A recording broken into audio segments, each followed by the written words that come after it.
Constructing your life is about much more than just building a bank account. Each week, join real estate entrepreneur and mindset coach Austin Linney as he interviews guests who are constructing their dream lives and impacting the world around them on a daily basis. If you're an entrepreneur or wanting to start a business, or you just want to hear motivating stories of how others have overcome the odds, you are in the right place. And now for your host, Austin Linney. Guys, welcome back to Construct Your Life. So here's the deal. We're not using our real names. We're using our nicknames, but this is Chase Tolleson. I'll just tell you real quick. Don't worry. Go back and listen to his episode. We're going to do an Austin update, which is scary for anybody. So let's see if I can actually remember what all we have going on. But I'm Captain Inferno, and that's Mystical Giant. Yes. Yes, we are. Yes, we are. So brother, you have the reins, brother. It's not my podcast today. Oh man, coming on right when you were just taking reflection on your growth over the last 2 years with this podcast. Wow. Yeah, it's been an interesting morning because, you know, what's the rule? Like, life's like a hockey stick with skills and business and everything. And I brought on a creative director in February 1st. We've known each other forever, but kind of handed the reins over from the guy that was doing it, who wanted to go build his own businesses, to him. And he said a comment yesterday in a text to me. He said, we have 2 people living on the podcast now, not just one. And like, I have a team, right? And so since he's came on, and he will not take any credit for this. And to be honest with you, he doesn't get all the credit. I get some credit. It's okay. For sure. But since he's come on, Instagram is up 400% in accounts and reactions. And then the podcast is done in the last 10 weeks. The podcast has done almost more than it did the first 8 months of the year, like the first time. Yeah. I mean, you had 1,000 downloads in a day the other day, right? Which is insane. I mean, it's like, and I look back to see if it was fake, but it wasn't.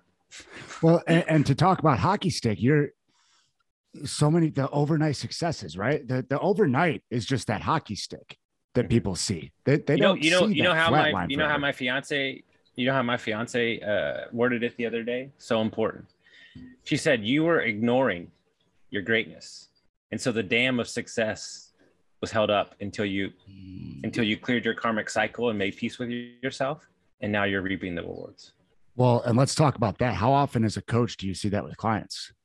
Like, they're scared of the other side of it. Well, I think what's super interesting, right? Because I interviewed a very successful guy yesterday, and he lost a bunch of money and made a bunch of money. And if I could get one lesson to anybody, don't look at me as great. Don't look at the guy whose book you're reading great. Don't look at the guy that hosts the podcast great. You're great. And when you realize how amazing you are and you tap into what you're doing, then the world turns around and rewards you.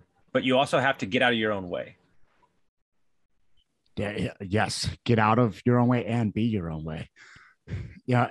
And so the hockey stick, if I'm following correctly, has been essentially in the early part of its curve. I heard the greatest thing when I started the podcast. Just so everybody's clear, you're getting the full story. I knew that mentally I was not strong enough as I was trying to get sober. I just got divorced. I was losing weight. So I made a promise to myself that I would not look at the downloads for a year. So I said, record, don't. And the only time I actually looked, the first time, I did it on accident. I was trying to fix something. I knew I wasn't strong enough. And so I've only looked up for the last year. Right. But I told myself, if this helps one person, then I've done my job. But when I started, this is what my producer told me. And I thanked him in a long video the other day because he's not with us anymore, but he's the reason it got started in the first place because I had him. He said, I will never tell you the downloads, but I'll tell you one thing. Every day, it's going up and to the right. And that's all you need to know. Boom. That's progress right there. And now, I mean, tell us about, especially this year, like the last 3 months, we're capping off Q1 like a few days ago when we're recording this. Mm-hmm. And that hockey stick has been gaining momentum. I was telling the guys on on lifted certification 2 that I can pinpoint the moment. My one-on-one with Mark England. And although I had dealt with my father's issues and I had dealt with my addiction, I never accepted it, like fully and completely. And so like realizing that it wasn't my fault and kind of letting go of that trauma and working hard. And you know what's interesting, in a lot of people that are really close to me, they tell me like, they're like, I don't think people understand how hard you work. I was like, they think they know, but like they don't see like how hard you're grinding. And like when you get out of addiction and you break out of your own prisons, you know, a lot of people didn't get out. And so I'm just so fucking grateful. And so like it's not the cliche like it's not work to me. Like it's work to me because I love my work. He's telling the truth too. Like I know it. I see the passion like come through in text messages from you and audio messages and videos when you send silly dancing videos, which has been a couple of weeks. Let's get another one. I know. I got my new song and I'm trying to figure out what dance I want to do to it. That's why I haven't seen it yet. Yes. I love it. Just put it on, let it flow.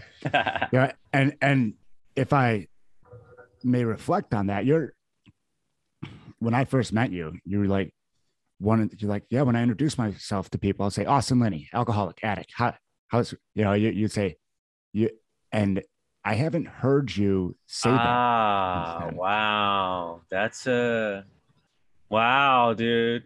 Mine melted. Holy shit. I need a moment. I didn't think about that. Yeah. Oh man. Wow. So I reshaped my identity. You reshaped that was still a piece of your identity. And it's exactly what you were just saying. You were still carrying that. And then oh my God. I never even thought about that. It. Holy shit. It's like the same thing with the business. We're not, and it's the same thing I told a client yesterday. I said, if you're defined by what you think you are, then you're not allowed to be anything else. Like if you're just a PA, he's a PA, right? And you're not a real estate investor, but you're a PA. Well, does that matter? No. You're a motherfucking good person. And you're a seeker of opportunities to create wealth for yourself and freedom for others. He's like, well, fuck, I can do anything then. That's such a good. I've seen people talk about this and they draw the correlation between America and some places in Europe or other countries. When people ask, what do you do in America? It's like, well, I'm a product manager, or I'm a consultant. In some other places, it's, well, I like to go for hikes and, spend time with my family and this and that. That for some reason we've put our career as our identity, and we're circling around this identity piece. Surprise. I'm not gonna lie to you. I might have to stop the podcast because you've already melted my brain with this whole. I can't get past it. I can't get past it. I can see it. I didn't even notice. I can't even like. I've been waiting for the right time to bring that up because I noticed it. Y'all, if y'all know Austin and how hard it is to get to blow a breaker and have him be trying to flip it back on, it's happened.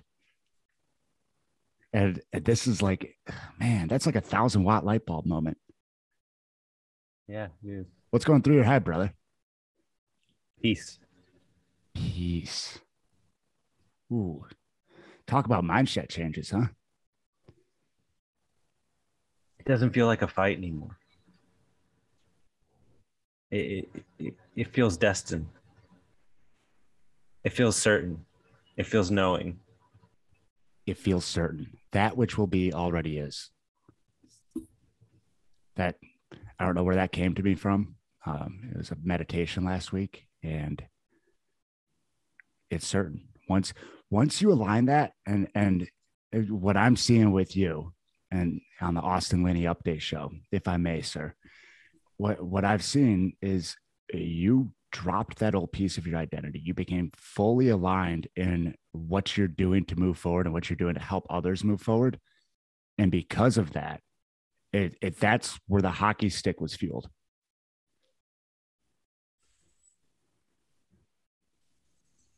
Man, it's going to take me a minute to come back. That's cool. That's cool. I'll keep riffing. Mm. Where you at, brother? What's in your head right now? 2 words. It's just I'm gonna take a page out of all I've seen, clients and what I dealt with this morning for an hour. I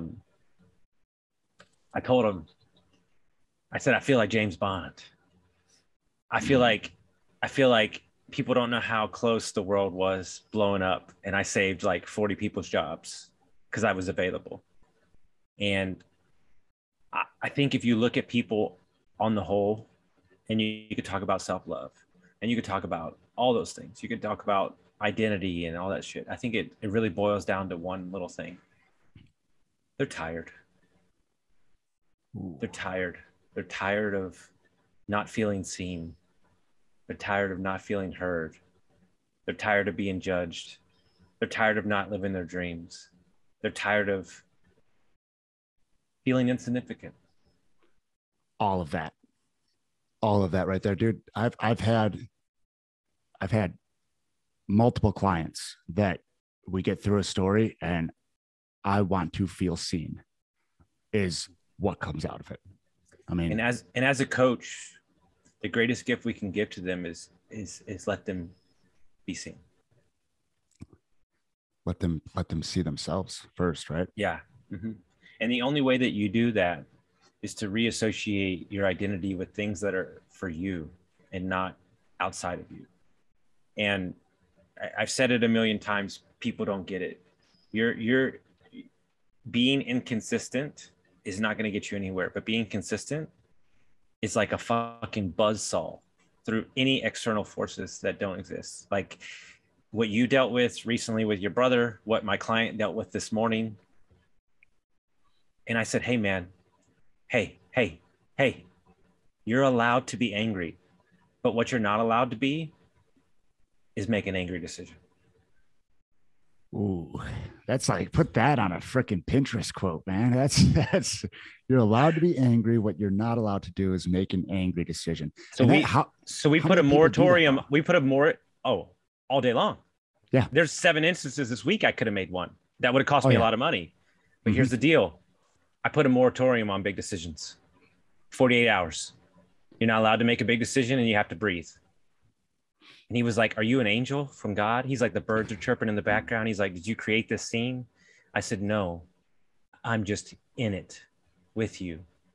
And it's not about you and I, it's about every employee that has nothing to do with the situation. And you're taking something that happened in your personal life and you're associating it with everything being wrong in your professional life. And what we're not going to do is take an event and take the association and put it on another event and call it good. That's well, you said that 48 hours and breathe. And how many people, when they get that personal life thing, then their breath gets trapped in their chest, and then it throws everything off that one event, because it could be something big, right? And it throws their whole life off for like 3 months or 5 years, because their breath gets trapped in their chest for weeks on end, and they make shit decisions. Well, you know what it is? It's really interesting, right? Coming from an alcoholic, you know what I realized the key to life is? Not spiraling. Dude, I had a client. Dude, I'm telling you, it's not. Go ahead. The misery tornado that spins faster and tighter when you spiral. It's not the one decision. It's the 3 days of bad decisions back to back. That's where you get fucked. And what you realize when you start doing personal work and writing your stories out and figuring it out, or having the right people surrounded to you, the bad day can last 30 seconds instead of 4 days, a week, a month. I used to disappear. I was up, down, side to side, but never normal. And this is my joke with parents. You have a bad day, something bad happens at work, but when you get home, Your son walks up to you and says, Dad, hey man, love you. Is it still a bad day? Or was it a bad moment? But I want to share something with you I haven't shared on the podcast yet that happened 2 days ago. I'm going to try to get through it without crying. You got it, brother. I'm in Cincinnati right now, visiting who I consider a real good friend. He's got 3 kids. And he messaged me one night on January 28th at 9 o'clock at night. Didn't know me, just messaged me and said, I'm stuck. You don't know me, but I need help. I hate my job. I'm not around my kids. I can't do this. And I said, when do we start? Let's go. And he was like, fuck. And I'm like, let's go. And so like 2 days later, we start coaching February 3rd, something like that. February 8th, leaves the job. Fast forward 30 days later, $80,000 in wholesale fees. They live on $3,000 a month. That's it. So he's good. Fast forward a year and a half later, it's the first time we're meeting in person. His daughter's 6 years old. I walk in the house and he says, hey, you remember how back in the day, Dad was at home? And you know how Dad's home all the time now? This is the man that gave you that. He said, you know how Dad talks all positive now and he's happy? It's because of him.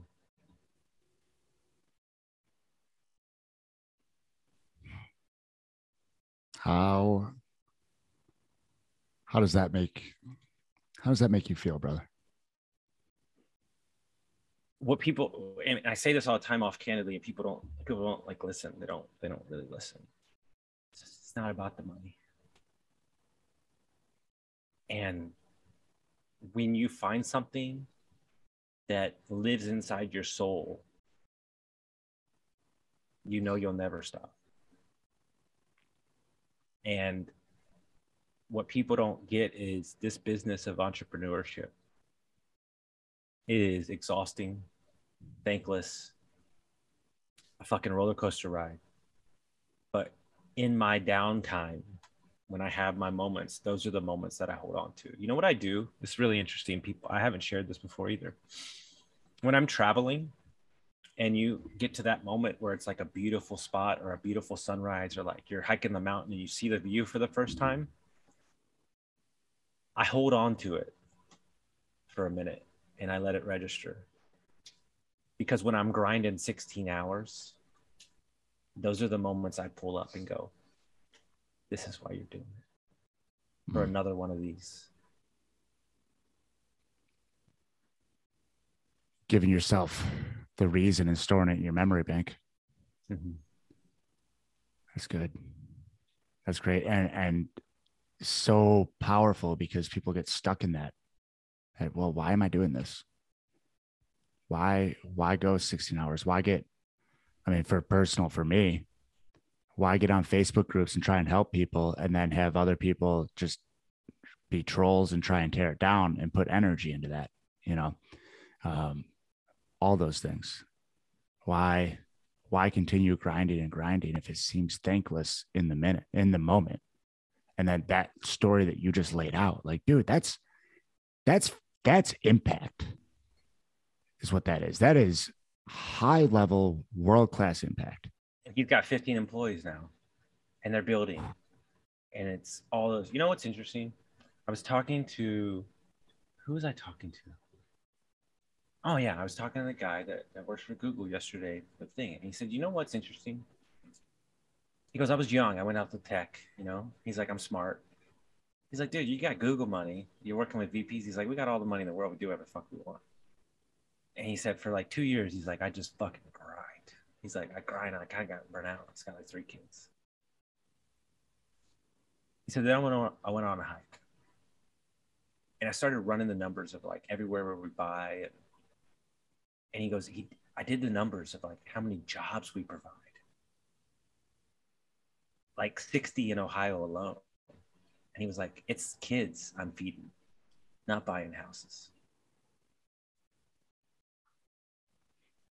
That's, yeah. And when you can realign it to that, and you have those truly altruistic, like on a soul level, this is why, as opposed to, hey, look at these numbers in my bank account. That's what keeps you going. And that is what creates that hockey stick, right? Well, I think one of the most important things that I've seen over the last 60 days, quarter of the year, is alignment with other business people that we're doing work with, where there's no ego. Credit doesn't matter. Doesn't matter who's out front. It's just, here's the mission, here's the values, here's the principles. Let's go do it. And understanding that only together are we that much stronger than separate. And I think a lot of entrepreneurs, if you look at them, like the flippers or the wholesalers or the people that own the businesses, you know, they grind for like 4 or 5 years and they go, you know what? This is not fun by myself. Like, it's not fun. Like my buddy that's partnering up with us on our big business, he's like, I built a brokerage for 6 years. I'm exhausted. It's not fun anymore. I want complementary parts. I want people that are invested with me. I want ideas to bounce off of. And so I'm going to flip this conversation around and go a different direction. When you're in the moment of addiction and you're in the moment of pain, you're divorced. I'll use a perfect example. I had a guy reach out to me and he said, hey man, you've been divorced. I said, I've been divorced for a year and I can't get over it. He said, how did you? And I asked him some questions and he said, I was rejected. And I said, yeah, I get that. But you were rejected by one person, not the world. And he was like, fuck. Yeah. Rejected by one. And I mean, there's a rabbit hole there around projections. You know, and to be rejected by one person and take it out and extrapolate it to, I am not worth loving. Sounds like me at 17. Right? It's, and this is all stuff that to you and I in our bubble, we're like, well, yeah, this is how it works. And these are the steps to get free of that. And there's a whole world of people out there that we do this. And we were both there in the past. Like, wow, I got dumped. Oh, that's that. Guess I'll never be worth anything. You know, and how do we move past that? How do we, besides hearing it, how do we move past that? Oh, I had one bad experience. Nope, I'm worthless. How do we get past that whole idea? Well, when we'll jump off into that tangent, I want to finish off this first section and say that my gift to myself and my partners, and I've really sat with it for the last 3 days because we had some bad real estate things come through. I'm very proud of the maturity level of thinking that's going on right now. I'm excited about what's possible by not acting on emotional decisions and giving the decision air to breathe and not making the knee-jerk decision, because that was my life for 8 years. Let me react and give you all my tantrums and my bullshit. And guess what? That doesn't get you anywhere. And so that's my, like, if I could overarch theme of the quarter one, like the maturity level of the decision making, right? Because that's what being a CEO is all about. You know, I said this to you the other day. They asked Winston Churchill how he got everything done that he did in his life, you know, fucking all this crazy ass shit. He did so many things. And he said, conservation of energy. Yep. People underestimate that, man. They're out there burning themselves out. And then when you're burnt out, how are you going to make any decision that's worthwhile? There's a study done. Okay. And I just gave the example to my partner this morning that from 10 o'clock to 11:30, there was 60% more longer sentences given to people going to prison than after 1 to 2:30. But why is that? The judge is hungry.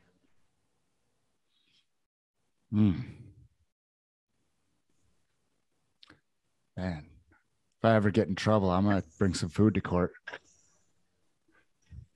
These are the things that people don't study. Okay. But you asked, how does one begin making better decisions? One is you allow yourself to. That's number one, meaning that you think you can even start. The second thing is, I have a client. I'll use him as an example. We've coached for like a month. He is a very talented young kid. I mean, sales fucking magician. Couple questions. Hey, man, what time are you getting up? 7:45. What time are you going to work? 8:10. Okay. Bad mark number one. Okay. When's the last time you read a book? About 2 years ago. Oh, okay. How many times you go to the gym? Like 2-3 times a week. Yeah, we're not doing that. So you're going to get up at 7, and then we're going to make it to 6:30, and then you're going to read 10 pages a day, and you're going to oh yeah, and I have a list of 9 things I needed to do for the last month and a half for my wedding and my new house I'm buying, and I haven't done those things either. Okay, get out a piece of paper, write down the list, and you have to text me every day when you do those things. And if you don't do them by Friday, I'm going to fly to where you are and I'm going to punch you in the throat. Okay, sounds good. He'll do it. So he starts doing this, right? And he gets like 3 days in, he knocked out a couple things. He's like, man, I feel great. And he has a great morning. And then he has a terrible afternoon. Like he didn't text me, but he had a terrible afternoon. Everything went to shit. And he texted me the next day and he said, man, I can't do it. I said, do you think that for 1 second that your old self is going to give up without a fight? I said, it's testing you. And he goes, okay. I said, so here's a new day. And so he goes to read. Boom. 115K sell to a client. He goes, dude, if I wouldn't have read, I wouldn't have stopped for 2 seconds. I wouldn't have had the moment to reflect. And it was like I had a new default, which was to read. Fast forward 3 weeks later, he's like, I can do anything I ever wanted to. I can do it. And doubled his sales goal for the year. How much things did we change? Got him waking up and reading, essentially. And people, and I see it all the time with fitness and wellness. People want to overcomplicate things, man. I know we've had this conversation before, one-on-one. Like, people want to take and find this and that and this and that, and this is the magic pill. And this is, dude, make the easiest decision that will affect the most change and do it now. And then once that's implemented, do the next one. And the simple stuff is so much more impactful right there. Beautiful example than a lot of the fancy rah hustle porn. And I think people get it twisted. And this is my only concern about people listening to me. You don't have to be me, man. Like, full disclosure, my mom's been telling me since I was 2 years old that she can't describe it. She doesn't understand why, but something told her that I was meant to affect the world. So I've been hearing this for 2 fucking years, and I've been feeling it for just as long. And so that's for me, man. That's for me in my opportunities. And you know what? In 10 years, those views of how hard I'm going and all that things might change. But that's for me, because I gave so much of my life away to alcohol and booze and mediocrity that your boy's in building season right now. And he's like a pig in shit. I'm like, let's fucking build some fucking cathedrals. You know, I'm like the fucking Egyptians back in the day. Let's build some fucking cathedrals. And not to have my name on it, but to have my impact on it. Yeah. And what you're putting in right now is, from my side of the street, the impact and the growth and the hockey stick. 10 years from now, you're only going to be working all day if you truly want to. You will have impact being created over and over again autonomously. Dude, yes. And John Maxwell is a very good example of this. He said, look, I wanted to be a leader I wanted to be a leader, but I knew the only way that I could actually lead was to change and coach other leaders. Because then the ripple effect would exponentially. I feel the same way. Yeah, for lack of a better word, because it's not a pyramid, but if you look at a pyramid graph, you know, and the way it spiders out, exactly. How else could you affect that many people, but to affect people that will affect people? Because on this point, my client texted me this morning because he bought his company, and it's a lot of power now, and he's switching the dynamic because he was an owner, and he said it's weird having that power.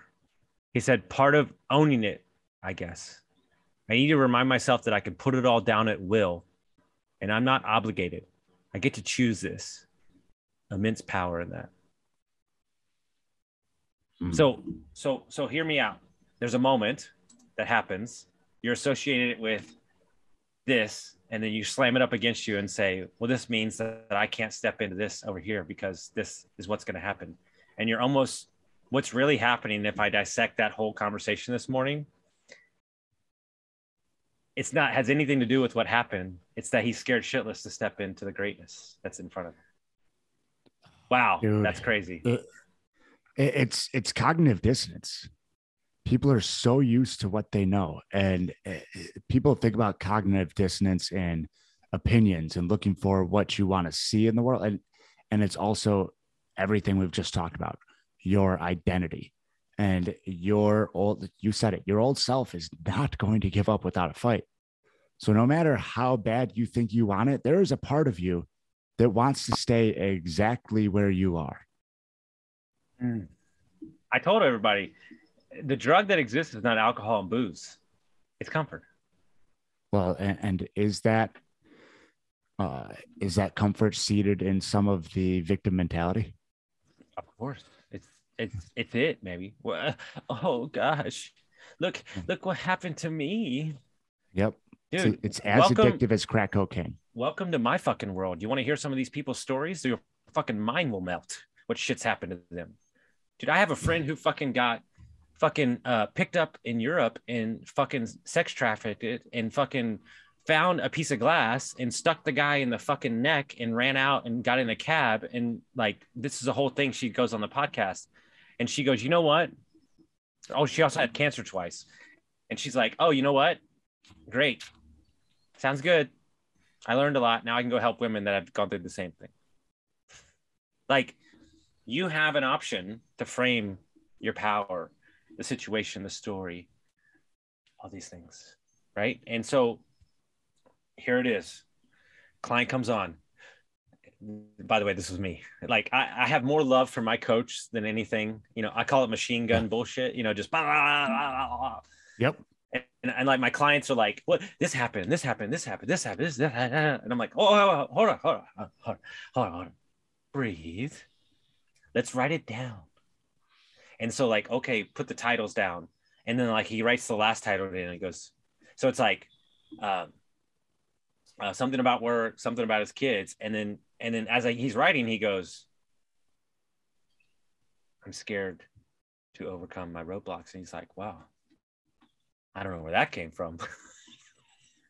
It's like, you would have never known if you didn't put it down on paper. Yeah, putting it down on paper, breathing and meditating, getting within yourself, whatever the tools are. Dude, it happened to me. I was in a full moon ceremony, and the question was, lean into yourself. When you think about fear, what comes up? And dude, you know what came up? Money.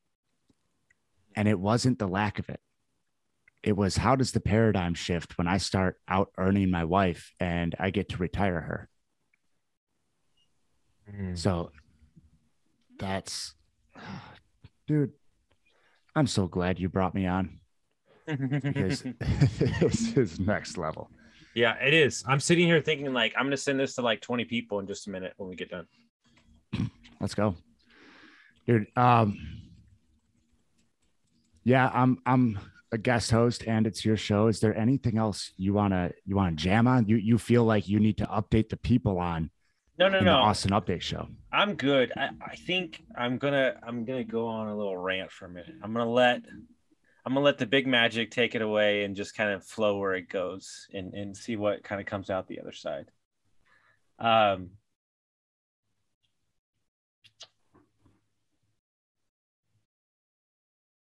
It's my letter to everybody that's listening, and a little bit to myself too.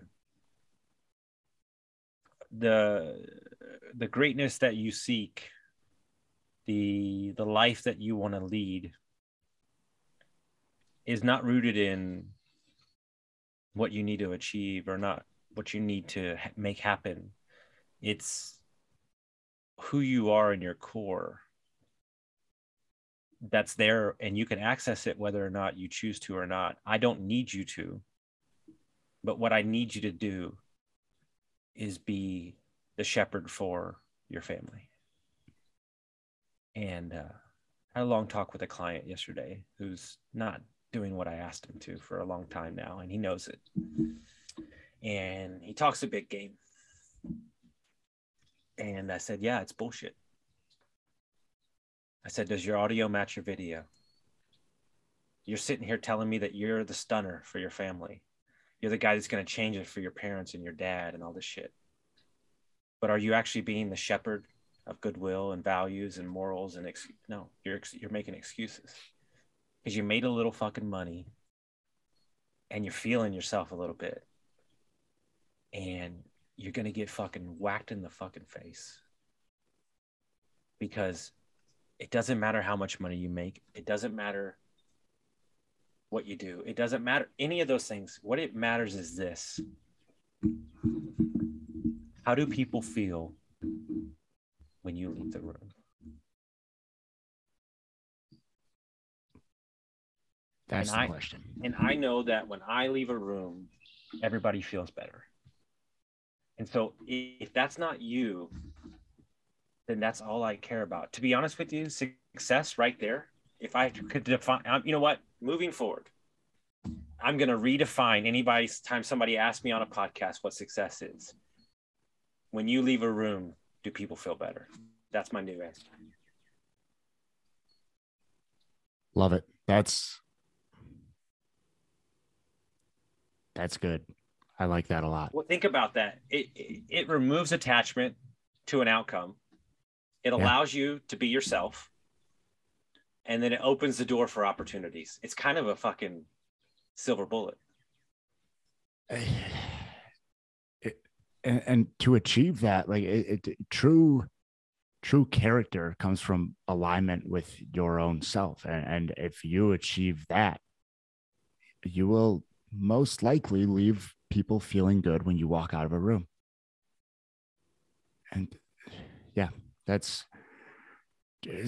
what I hear there, being the mystical giant and all, is that true success comes from alignment within yourself. Correct.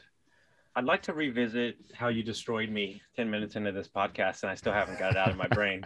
I could see it. I could see it still.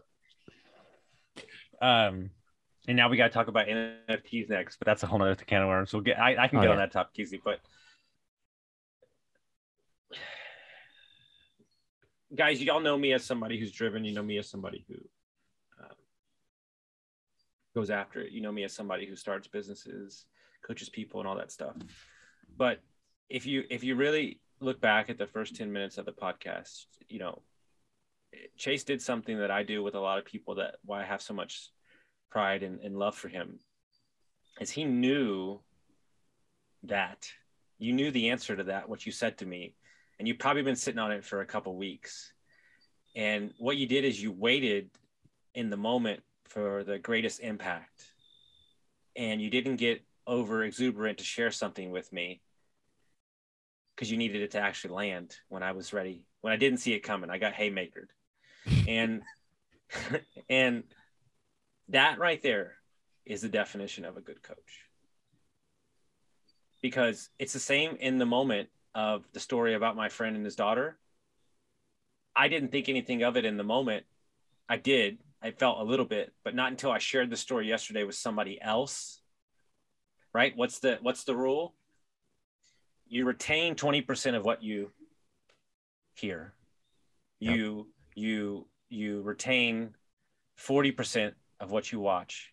You retain 68% of what you read, and you retain 89% of what you teach. Right there. Yes. Awesome awareness, and thank you for the praise. So. I mean, it's like literally like Mike Tyson just fucking wait, because I'm gonna be sitting on that for like weeks.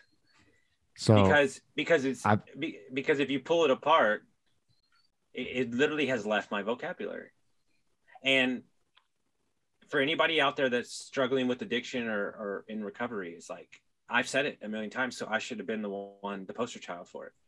Are you recovering or are you recovered? I'm a recovered victimhood advocate. I gave up my badge. I gave up my seat in the victimhood table. And the moment that I did that, life started happening.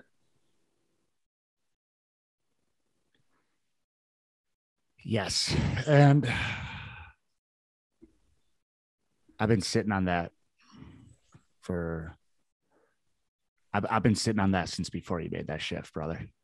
And it's been very, very, very fun. And you know what people should do with me? And I made this very clear to the guy that's probably going to partner up with us in a lot of these businesses yesterday. It's kind of going to be my board of directors. I said, what you don't want to do with me is you don't want to tell me not to.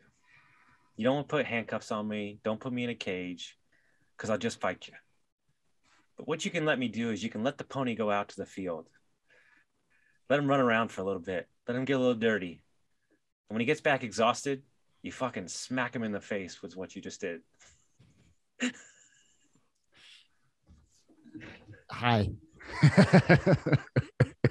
You know, my coach is great. I told you a story, right? Of like the last session we ever had together when I was like done and he's like, you're a coach now, like go do your thing, find a new coach. Yep. I'm a wreck. Like the last 3 months, like I would be like, oh my God, I'm a wreck. I need a session. And then I would fix myself in 2 days and I'm like, I'm good. I don't need a session anymore. And so like the last one he finally like, got me. We came on for 5 minutes. He fixed me and I go, okay, I'm good. See you later. We just got off the Zoom. He goes, I don't need to fix you anymore. You're fixing yourself. I have to graduate you to a different mindset, some different people that can walk you through the next growth. And so, you know, you asked to update. I'll kind of give a couple things. Can't share all the business stuff because I can't, because we're still in the planning phases. So you'll just have to wait on that. Sorry, guys. But great stuff. Bigger shit than I've ever imagined for. But what I'm doing instead, I'm not so much focused on the business stuff as I am focused on who I'm going to be surrounded with. And what I mean by that is I'm in talks right now to bring on people as board of directors in my life to keep the guardrails on, keep me focused, but also give me guidance. And I think that alone, I have a conversation today. I had one yesterday. And literally saying, do you want a piece of Austin Linney? Like, I know it sounds like I'm a product or something, but do you want a piece of me? Because I need your guidance. You have experience. I think that right there, because we're bringing on somebody else again. We just decided this morning for the fund. I think those decisions right there will be the smartest decisions I've ever made in my life. Take out the, I think. It'll be the smartest decisions I ever made. Boom. I love it, dude. I love the fire. Yes. So excited. Yeah, and maybe we can actually meet in person. Yeah. Oh, that's going to happen. That's going to happen. Guys, dude. Oh my God. Mark introduced me to a dude, Clover and Spears. You know his name? Yeah. Oh yeah. I'm jumping Okay. on. I'm on his show on Friday. Yeah. I'm going. I'm super excited. So we get on 2 seconds. We're like best friends. Yeah. Like fucking, Yep. we're good. But I told him, I said, dude, when you hang out with these enlifted guys and these crews, you show up at people's houses, you better be ready to rock. Like, there's like a fits and streaks. He goes, yeah, we're going to go do a rock up a fucking mountain. I'm like, oh, whoa, hey, cowboy. Like, dude, you show up to these guys' houses, be prepared. Mm-hmm. Like, I'm nervous. I haven't even got to Chase's house. And I know 3 months from now, I'm already nervous about the workouts for a week. That's how I know it's going to be good. Oh, there's going to be workouts, and there's going to be, we can jump down other mystical rabbit holes if you so please, sir. Guys, this will come out in probably like a month and a half, but that's okay. But maybe I'll put it out earlier. I haven't, guys. But either way, this is my message to each one of you as I reflect on I think it's hilarious that I'm recording this today. I didn't even know that we'd be recording on the 2-year anniversary, but my passion for life comes from really one deep-rooted place. I want to be an advocate for others to not have their fire stamped out. We cultivated a society of don't sing that song, don't start that podcast, don't do that business, it's too scary. And if I can shield some cover for you and be so radical and dance so much and be so crazy and be so excited, then I'm that guy.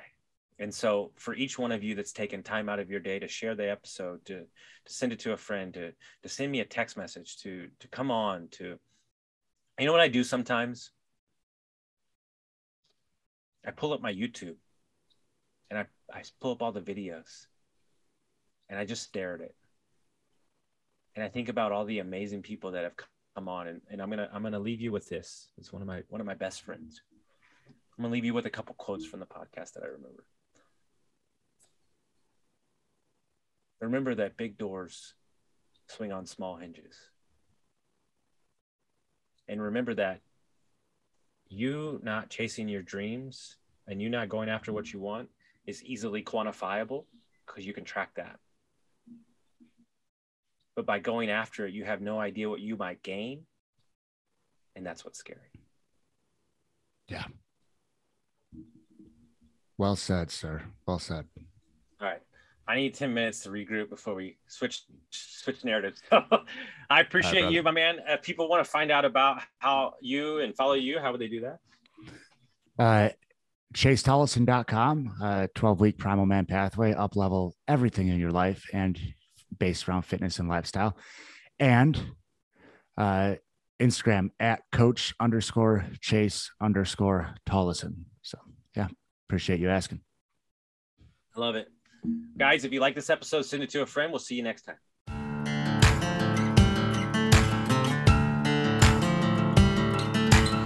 Thank you for listening to Construct Your Life with Austin Linney. If you enjoyed this episode, be sure to rate, review, subscribe, and pay it forward by sharing with a friend. Most importantly, take this opportunity to start constructing your life by taking immediate action on what you learned. For show notes, resources, and more information on one-on-one coaching with Austin, visit constructyourlifepodcast.com.